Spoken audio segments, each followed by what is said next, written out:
Strengthening Faith 119. I had a thought which I wanted to share. The devil tries to misguide people in countless different ways.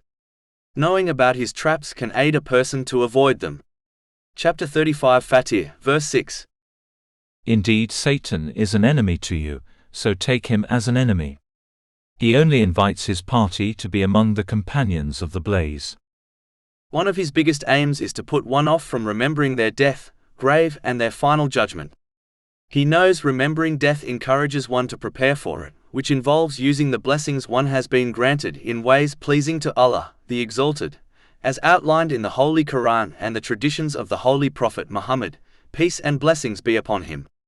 This is why the Holy Prophet Muhammad, peace and blessings be upon him, encouraged Muslims to often remember death, as it is the destroyer of pleasures.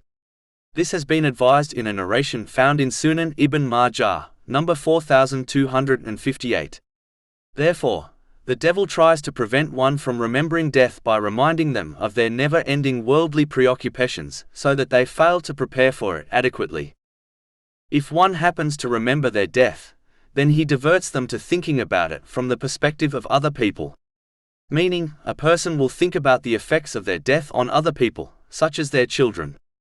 Even though worrying about the future of one's children is not a bad thing, nonetheless, a Muslim should never forget that the provider and sustainer of their children is none other than Allah, the Exalted. He simply uses the parent for this process, and he can easily replace the parent with some other means. Secondly, thinking about death from other people's perspective diverts a person's attention from preparing for their death. Instead, they will be encouraged to work harder in this world in order to obtain and hoard more wealth and properties for their dependents, out of fear of leaving them poor and needy if they happen to die. This again distracts them from practically preparing for their own death.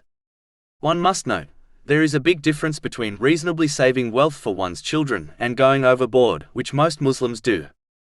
One must push past these distractions set up by the devil and instead truly reflect on their death from their own point of view, so that they practically prepare for it, their lonely and dark grave, where all their relatives, friends and worldly possessions will abandon them, and for their final judgment when they will face the consequences of their actions alone.